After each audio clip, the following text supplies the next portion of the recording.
Hello, good morning అండి. చూడండి, నేను దోశ వేస్తున్నాను. ఈ దోశ నేను ఏమేమి వేసానంటే బ్రౌన్ రైస్, మినప్పప్పు, రాగులు, కినోవా ఇవి వేసి నానబెట్టి రుబ్బుకున్నాను. చాలా బాగా వచ్చింది. ఎట్లా వస్తుందో అనుకున్నా నేను, కానీ చాలా బాగా వచ్చింది. మన మామూలు బియ్యం కాదు, రేషన్ బియ్యం కాకుండా నేను బ్రౌన్ రైస్ వేసాను కాబట్టి చాలా బాగుంది.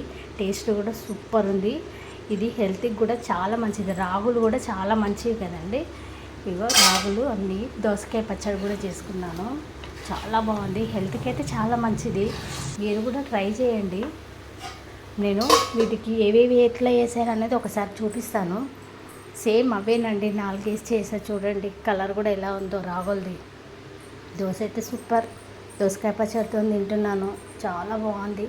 హెల్త్కి చాలా మంచిది. రాగులు, బ్రౌన్ రైస్, మినప్పప్పు, కినోవా ఇవి వేసాను కాబట్టి చాలా బాగుంది. ఓకేనా ఫ్రెండ్స్, మీకు వీడియో నచ్చితే లైక్ చేయండి, షేర్ చేయండి.